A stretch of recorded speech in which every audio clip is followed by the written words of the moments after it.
Hello Arun, उम्मीद करता हूँ आप सबकी तैयारी अच्छी चल रही है। और जिन लोगों ने BHEL का फॉर्म भरा है या अगले साल प्लान कर रहे हैं भरने का, क्योंकि इस साल एलिजिबल नहीं थे, उनके लिए भी ये वीडियो इंपॉर्टेंट रहेगी। इस वीडियो में हम बहुत सारी चीज़ें डिस्कस करने वाले हैं। हाँ, एग्ज़ाम बहुत करीब आ गया है। 31 अक्टूबर, 1 नवंबर, 2 नवंबर, ये डेट्स उन्होंने टेंटेटिव दी थी। अगर एडमिट कार्ड आ गया होगा तो आप उसमें देख पाएंगे। हाँ, इसी डेट के आसपास आपका एग्ज़ाम आ जाएगा। ठीक है, तो आज का जो हमारा वीडियो है उसमें हम बहुत सारी चीज़ें इन डिटेल डिस्कस करने वाले हैं, जो कि एग्ज़ाम आप दे रहे हैं तो भी आपके काम आएगा, आप नहीं दे रहे हैं तो नेक्स्ट टाइम के लिए आप काम आएगा। और अगर आप एलिजिबल नहीं है तो आपको इसमें दिख ही जाएगा वीडियो में कि आप किस लिए एलिजिबल नहीं है। वीडियो का जो कंटेंट है वो मैं आपको बता देता हूँ, ताकि आपके लिए इंपॉर्टेंट है तो आप कंटिन्यू करेंगे, एल्स अपनी गेट की तैयारी पे फोकस करेंगे और बिना मतलब कोई भी टाइम वेस्ट नहीं करेंगे। ठीक है, चलिए एग्जाम का पैटर्न हम देखेंगे BHEL का। ठीक है, उसके बाद डिटेल्ड सिलेबस देखेंगे, देन टेस्ट सीरीज आपको कैसे देनी है, कहाँ से देनी है वो हम देखेंगे, वैकेंसीज देखेंगे क्या है, और एलिजिबिलिटी क्राइटेरिया देखेंगे क्या है, सिलेक्शन प्रोसेस देखेंगे, और पूरा सैलरी स्ट्रक्चर इसका हम देखेंगे। तो ये हमारा वीडियो का कंटेंट रहने वाला है। जिसके लिए इंपॉर्टेंट है वो कंटिन्यू करेगा, और जिसके लिए इंपॉर्टेंट नहीं है वो अपनी तैयारी पे फोकस करेगा। गेट का एग्जाम बहुत करीब आ गया है, नवंबर बचा है, दिसंबर बचा है, जनवरी बचा है, 3 महीना आपके पास बचा है। और इस 3 महीने में अगर आप बिना मतलब टाइम खराब करेंगे तो डेफिनेटली आपका फाइनल जो रैंक है वो कहीं ना कहीं शिफ्ट कर जाएगा और आपके सिलेक्शन के चांसेस कम हो जाते हैं। देखिए, बहुत सारी PSUs गेट 2023 के थ्रू ले रही है, और बहुत सारी PSU नेक्स्ट ईयर भी आएंगी। तो आपको अपने आप को फुली गियर अप करना है। बहुत सारी वैकेंसीज आ रही हैं, बहुत सारे एग्जाम्स PSU के सेपरेटली हो रहे हैं। तो अगर आप सिंसियरली बैठ के तैयारी करते हैं, डेफिनेटली आप कहीं ना कहीं सेलेक्ट हो जाएंगे, और आप वो जो सोसाइटी में चल रहा था कि वैकेंसीज बहुत कम है, वो चीज़ एकदम सॉर्ट आउट हो चुकी है। ठीक है, चलिए बढ़ते हैं अपने वीडियो के कंटेंट में। पहला हम एग्ज़ाम का पैटर्न डिस्कस करेंगे। देखिए, आपके पास टोटल 2.5 घंटे होंगे एग्ज़ाम के लिए। ठीक है, और ये 2.5 घंटे आप 240 क्वेश्चन करेंगे। 240 क्वेश्चन कैसे करेंगे? 120 क्वेश्चन जो आपके रहेंगे वो आपके टेक्निकल नॉलेज के रहेंगे। जिस भी स्ट्रीम से आप एग्ज़ाम दे रहे हैं उस स्ट्रीम से रिलेटेड क्वेश्चंस आपके आएंगे। ठीक है, इसके अलावा आपके 120 क्वेश्चन और रहेंगे, जो कि डिवाइडेड रहेंगे। 20 क्वेश्चन आपके जनरल नॉलेज के। ठीक है, इन सब का सिलेबस मैं डिस्कस करूंगा कि जनरल नॉलेज में क्या आएगा, इंग्लिश में क्या आएगा और रीजनिंग में क्या आएगा। ठीक है, इंग्लिश के भी आपको 50 क्वेश्चन मिलेंगे, रीजनिंग के आपको 50 क्वेश्चन मिलेंगे। ठीक है, तो टोटल 240 क्वेश्चन और 2.5 घंटे मतलब 150 मिनट। इसका मतलब ये हुआ कि आपको हर क्वेश्चन 30 सेकंड में उड़ा देना है, तभी आप थोड़ा सा कंफर्टेबली ये एग्ज़ाम पूरा कर पाएंगे। अब देखिए, इसमें इन डेप्थ अगर आप जाएंगे तो देखिए, आपका जो सिलेबस है वो आप जब देखेंगे तो आपको लगेगा कि पता नहीं हम लोगों को क्या बनाना चाह रहे हैं। इतना वास्ट सिलेबस, इतने ज़्यादा क्वेश्चन, इतना कम टाइम। ठीक है, तो सिलेक्शन के चांसेस किस हिसाब पर डिसाइड होंगे, आप कितना सेलेक्टिवली क्वेश्चंस को पिक कर रहे हैं और कितना एक्यूरेसी के साथ कर रहे हैं। ठीक है, क्योंकि इतने सारे क्वेश्चन सब तो आप अटेम्प्ट कर नहीं पाएंगे। एक्यूरेसी से आप जितने सारे क्वेश्चन कर देंगे वो आपके लिए मच बेटर रहेगा। ठीक है, हर एक क्वेश्चन आपका 1 नंबर का रहेगा। ठीक है, और अगर आपने कोई गलत क्वेश्चन अटेम्प्ट किया तो आपका 1/4 मार्क्स कट जाएगा। ये बहुत ज़्यादा इंपॉर्टेंट है, क्योंकि अगर आप 150 मिनट में हर मिनट एक क्वेश्चन भी करते हैं, 150 क्वेश्चन भी पिक करते हैं, तो भी आपका स्कोर ठीक ठाक बनेगा, अगर आप वो 150 क्वेश्चन एकदम एक्यूरेसी से कर देते हैं। ठीक है, अगर आप बीच में थियोरेटिकल क्वेश्चन आते हैं, आप स्पीड बढ़ा पाते हैं, अगर आप 180-90 के आसपास क्वेश्चन अटेम्प्ट कर पाते हैं विद एक्यूरेसी, तो आपका सिलेक्शन गारंटेड हो जाएगा। कोई भी स्टूडेंट इसमें 240 अटेम्प्ट नहीं कर पाएगा, ये मैं श्योरली कह सकता हूँ। ठीक है, चलिए आगे बढ़ते हैं और डिटेल देखते हैं। सिलेबस की डिटेल देखेंगे।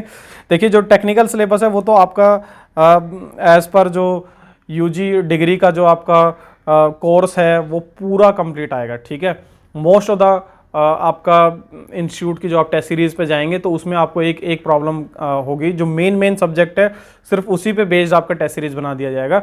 जो आपका फर्स्ट ईयर का सिलेबस था, सेकंड ईयर का था, थर्ड ईयर का था, फोर्थ ईयर का था, सारा कंबाइन आएगा। इसमें बहुत सारे सब्जेक्ट आ जाते हैं।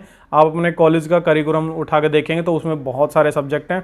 आपको लगेगा ये मेरे इंजीनियरिंग से नहीं है, क्योंकि फर्स्ट ईयर में तो आपने सारे इंजीनियरिंग के बेसिक कॉन्सेप्ट्स पढ़े थे। ठीक है, तो वो भी ये पूछेगा। आप किसी भी टेस्ट सीरीज में जाएंगे, मैंने 2-3 देखी है, उसमें थोरोली सिलेबस कवर नहीं हुआ। मेजरली जो आपके गेट के मेन सब्जेक्ट्स होते हैं उस हिसाब से उन्होंने सिलेबस पिकअप कर लिया है, जो कि आपका जो 120 क्वेश्चन आप सोच के जाएंगे मेन एरिया से आएगा, वैसा नहीं होगा।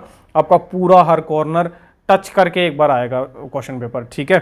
तो आपका सेक्शन 1 जो रहेगा वो आपका डिसिप्लिन से रहेगा, आप सिविल से, मैकेनिकल से हैं, आईटी से, इलेक्ट्रिकल से या केमिकल या मेटलर्जी से, जो जिससे भी हैं आपका पूरा सिलेबस आएगा जो कि AICTE ने अप्रूव किया हुआ है, ठीक है। इसका मतलब बहुत ज़्यादा कुछ आने वाला है, ठीक है। अगर रीजनिंग की हम बात करें तो रीजनिंग में बहुत सारे टॉपिक इन्होंने इंक्लूड किए हैं, बहुत सारों का मतलब ये है कि इन्होंने कुछ भी छोड़ा ही नहीं है, ठीक है। रीजनिंग पॉइंट ऑफ व्यू पे न्यूमेरिकल एबिलिटी से लेके आपका वेन डायग्राम तक पूरा कवर अप कर लिया है, ठीक है। एप्टीट्यूड, इस रीजनिंग में आपका एप्टीट्यूड इंटेलेक्चुअल भी आ जाता है और आपका क्वांटिटेटिव एप्टीट्यूड भी आ जाता है। ये सारा आप एक बार स्क्रीनशॉट लेके देख लेंगे, आपका रीजनिंग में सब कवर करेंगे। इसी के साथ आपका जो जनरल नॉलेज है इसमें आप थोड़ा सा देखेंगे तो आप देखेंगे कि आप ये कर ही नहीं पाएंगे। Everyday science, sports, Indian culture, Indian history, Indian national movement, world and Indian geography, national resources, Indian economy, Indian polity, Indian constitution, national and international current affair, environment, India's agriculture, trade, commerce and basic information technology. तो ये ऐसा syllabus है जो कि आप touch नहीं कर पाएंगे, जो कि 20 क्वेश्चंस आएंगे, ठीक है। तो आपको टेंशन नहीं लेना है, इसका स्पेसिफिक कोई सेक्शनल कट ऑफ नहीं है, ठीक है। तो इस चीज़ से आप एकदम फ्री रहेंगे, सेक्शनल कट ऑफ नहीं है, चल रही है, आराम से रहिए, आप इन क्वेश्चन पे फोकस नहीं करेंगे। हाँ, जो इंसान सिविल सर्विसेज तैयारी कर रहा है और जिसने अपना स्ट्रीम इंजीनियरिंग ऑप्शनल में लिया है वो ये एग्जाम शॉर्ट निकाल लेगा, ठीक है, वो उसकी रैंक 1 आ जाएगी, ठीक है, क्योंकि वो ये 20 क्वेश्चन बहुत ईजिली पिकअप कर लेगा। चलिए इसके बाद सेक्शन 4 देखते हैं जो कि इंग्लिश का है, जिसमें आपका एरर आ जाता है, फिल इन द ब्लैंक आ जाता है, सिनोनिम एंटोनिम वगैरह देगा, spelling detection, misspelled word, wrong usage of word, idiom phrases, one word substitution, sentence completion, shuffling और आपका कॉम्प्रिहेंसिव पैसेज, ये बहुत सारी चीज़ें इंग्लिश की आपकी आ जाएगी। इंग्लिश में मोर और लेस सभी स्टूडेंट 50 क्वेश्चन में से लगभग ठीक ठाक एवरेज परफॉर्म करेंगे, 30-35 क्वेश्चन आपके ठीक आराम से हो जाएंगे। तो इसमें गैप कोई नहीं बना पाएगा, जो आपका जनरल नॉलेज है उसमें गैप कोई नहीं बना पाएगा। तो ये दो जो सेक्शन रहेगा इसमें ऑलमोस्ट सबका बराबर स्कोर रहेगा। आपका रैंक जो डिसाइड होगी, आप जो लोगों को पीछे छोड़ेंगे वो आपके टेक्निकल नॉलेज में प्लस आपका रीजनिंग एप्टीट्यूड का जो पार्ट है इसमें पीछे छोड़ेंगे। और इसमें मेजर क्वेश्चन है, 120 क्वेश्चन यहाँ है और 50 क्वेश्चन यहाँ है, मतलब ये 170 क्वेश्चन आपका रैंक डिसाइड करेगा, आपका सिलेक्शन डिसाइड करेगा, ठीक है। चलिए आगे चलते हैं। हाँ, टेस्ट सीरीज की अगर मैं बात करूं तो आपके लिए टेस्ट सीरीज अवेलेबल है, BHEL के पूरे 10 फुल लेंथ टेस्ट अवेलेबल है, exactly same pattern same syllabus जो अभी मैंने डिस्कस किया है। और सिमिलरली HPCL का एग्जाम भी नवंबर के फर्स्ट वीक में डिसाइड हो चुका है, तो उसकी भी 10 फुल लेंथ टेस्ट अवेलेबल है मैकेनिकल के लिए एज वेल एज इलेक्ट्रिकल के लिए। ये स्पेसिफिकली आपके मैकेनिकल के लिए अवेलेबल है, क्योंकि टाइम कम अवेलेबल था मेरे पास, सिर्फ मैकेनिकल का मैं बना पाया हूँ, इलेक्ट्रिकल के लिए मेरे को अच्छे टीचर नहीं मिले, मैं कोऑर्डिनेट नहीं कर पाया। तो फिलहाल आपके लिए मैकेनिकल की BHEL की टेस्ट सीरीज अवेलेबल रहेगी और ये कुछ शॉर्ट नोट्स मेरे अवेलेबल रहेंगे। आप ये वेबसाइट विजिट कर सकते हैं web.digcareerthrust.com/login, ठीक है। आप सिंपली इस पे जाएंगे तो आपको ये सारी चीज़ें दिख जाएगी।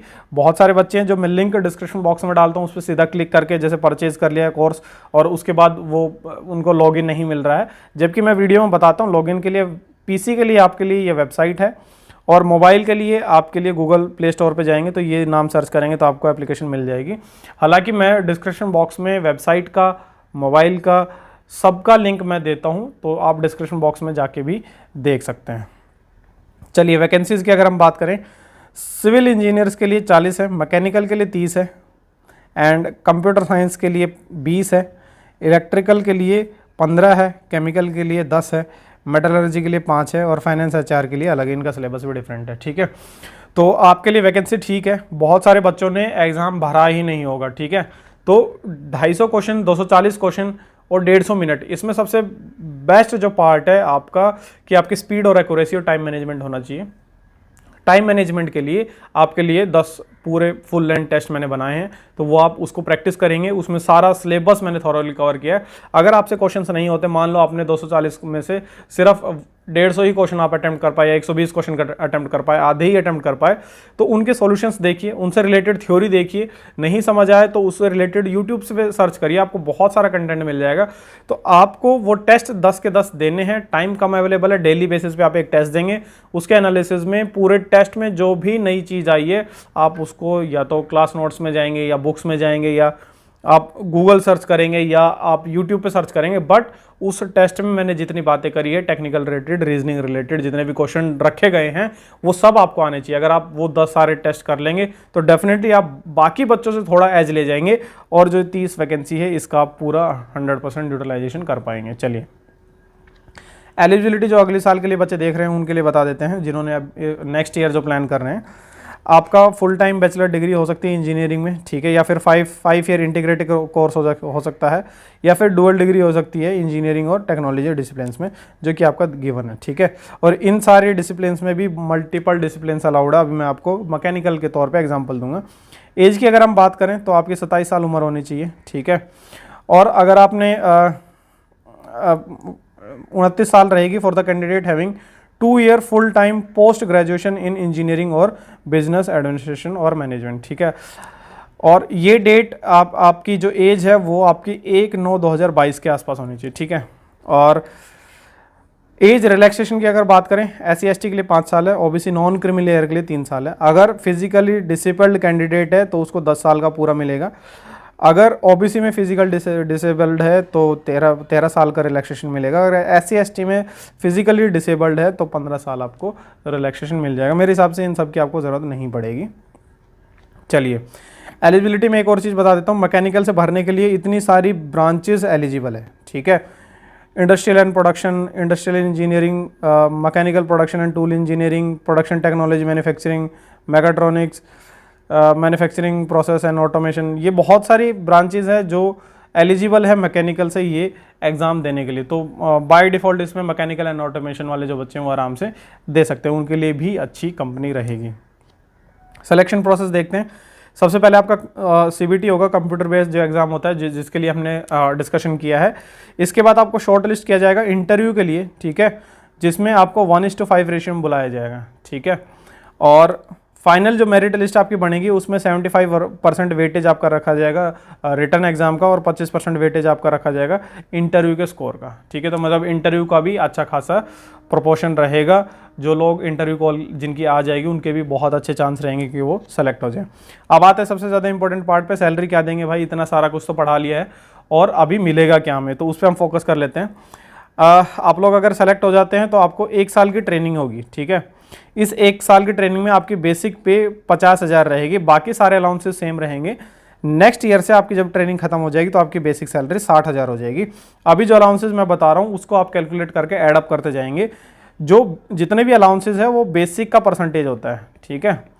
अब अगर आपका ट्रेनिंग है तो आप बेसिक 50,000 लेके चलेंगे और आपका फाइनल एक बार कंप्लीट हो जाएगा 1 साल तो आप 60,000 बेसिक लेके चलेंगे, उसके ऊपर ही अलाउंसेस जोड़ते जाएंगे, ठीक है। DA जो है करंटली BHEL में 32.5% मिल रहा है, ठीक है। 32.5% ऑफ ट्रेनिंग के टाइम 50,000 का 32% और आफ्टर ट्रेनिंग 60,000 का 32.5%, ठीक है। अदर अलाउंसेज जो मिक्सअप करके आपको मिलेंगे उसमें आपको 31% अलग से मिलेगा। ये जो अदर अलाउंसेज और पर्क्स वगैरह के नाम पे PSU एक्स्ट्रा पैसा देती है, यही मेन एक्स्ट्रा कंपोनेंट होता है सैलरी का। जब आप इंजीनियरिंग सर्विस से जाते हैं तो ये कंपोनेंट आपको नहीं मिलता 31% वाला, ठीक है। किसी में ये 35% है, किसी में 31% है, इस तरह से वेरी करता है 30 से 35% के बीच में हर एक PSUs में, ठीक है। इसके अलावा आपको लीव्स वगैरह, मेडिकल फैसिलिटी खुद के लिए भी और डिपेंडेंट फैमिली मेम्बर के लिए भी, ठीक है। PF आपको मिलेगा, ग्रेच्युटी आपको मिलेगा, परफॉर्मेंस रिलेटेड पे भी मिलेगा। इसका लमसम अमाउंट डिपेंड करता है कंपनी कितने प्रॉफिट में गई है और कितना आपको आप किस लेवल में उसमें कंपनी में प्लेस्ड है, ठीक है। यूनिफॉर्म का कुछ अलाउंस मिलेगा, कंपनी का अकोमोडेशन मिलेगा, नहीं मिला तो फिर आपको HRA मिल जाएगा, ठीक है। HRA डिपेंड करेगा आप कौन सी सिटी में प्लेस्ड है। ग्रुप ABC टाइप की सिटीज़ होती हैं। A में आपका 27%, 18% और C में 9%, या कुछ कंपनीज़ में 24, 16, 8 इतना % भी रखते हैं, तो वो भी अच्छा खासा बन जाता है 60% का। ठीक है, अगर आपको अकोमोडेशन मिला वेल एंड गुड है, नहीं मिला तो भी आपको सफिशिएंट अमाउंट ऑफ पैसा मिल जाता है HRA के नाम पे। ठीक है, तो इससे आप अपनी टोटल सैलरी काउंट कर सकते हैं। बट इन्होंने बोला CTC अप्रॉक्सीमेटली 12 लाख होगा पर एनम, जो कि ट्रेनिंग के दौरान होगा। ठीक है, 60,000 बेसिक पे आप जब आ जाएंगे तो ये इंक्रीज करके समवेयर अराउंड आपका 15-16 लाख के आसपास आ जाएगा। ठीक है, तो ये आपका इंपॉर्टेंट सैलरी वाला पार्ट हो गया। ठीक है, चलिए हमेशा याद रखेंगे आपका focus he determines your reality. अच्छा, मैंने स्लोगन लिखा और मैं ही भूल गया, गूगल से कॉपी किया था इसलिए याद नहीं आ रहा था। ये पिछले वाले जो मैंने वीडियो बनाया था उससे मैंने कॉपी पेस्ट किया है। ठीक है, always remember your focus determines your reality. ठीक है, जितना फोकस्ड आप अपने टारगेट को लेकर रहेंगे उतना ही आप हाइट्स पे जाएंगे और उतना ही आपकी आइडेंटिटी इंप्रूव करेगी, आपकी जो पहचान है वो बनती जाएगी, सोशली, फाइनेंशियली और जो भी आप देख सकें वो सारी चीज़ों में आपकी वैल्यू बनती चली जाएगी। ठीक है, और जितने भी लिंक मैंने डिस्कस किए हैं पूरे वीडियो में, सारे इंपॉर्टेंट लिंक डिस्क्रिप्शन बॉक्स में आपको मिल जाएंगे। और अगर डिस्क्रिप्शन बॉक्स से आप नहीं ओपन कर पा रहे हैं तो भी आपके लिए सामने अवेलेबल है। वेबसाइट आपके लिए ये अवेलेबल है web.digcareerthrust.com, ये आप PC से एक्सेस कर सकते हैं। एप्लीकेशन का लिंक डिस्क्रिप्शन बॉक्स में दिया है। ये ग्रुप मैंने टेलीग्राम पे बनाया हुआ है, अर्लियर बनाया हुआ था, अभी नई एप्लीकेशन जब से डेवलप करवाई है तो जो लोग जो कोर्स ले लेते हैं, जैसे HPCL का आपने फुल एंड टेस्ट ले लिया या फिर आपने BHEL का फुल एंड टेस्ट ले लिया, उसमें ऑटोमेटिकली जो बच्चे आते जाते हैं उनको एक ग्रुप में एप्लीकेशन सेट कर देती है कि आप लोग इस ग्रुप में डिस्कशन कर लो, अपने क्वेश्चन से डिस्कस करो, अपनी डे टू डे तैयारी की चीज़ें डिस्कस कर सकते हो। एक प्रॉपर ग्रुप डिस्कशन का ग्रुप बन जाता है एप्लीकेशन पे ऑटोमेटिकली, जैसे ही आप कोई भी कोर्स लेते हैं। अगर आप 10 कोर्स ले लेंगे तो 10 टाइप के ग्रुप में ऐड हो जाएंगे, मतलब डिस्टर्बेंस नहीं होता है। अगर आपने HPCL का कोर्स लिया या BHEL का कोर्स लिया तो आप स्पेसिफिकली उसी ग्रुप में रहेंगे, उसी टाइप के स्टूडेंट आपके आसपास रहेंगे, तो आप प्रॉपर डिस्कशन कर सकते हैं। ठीक है, ये मेरा इंस्टा है, ये चैनल से रिलेटेड इंस्टा बना लिया है, ये मेरा पर्सनल फेसबुक और ये चैनल का फेसबुक है। ठीक है, तो ये आपका काम का नहीं है। चलिए, इसके अलावा आपका कोई डाउट या क्वेरी है तो आप कमेंट में डाल सकते हैं। All the best.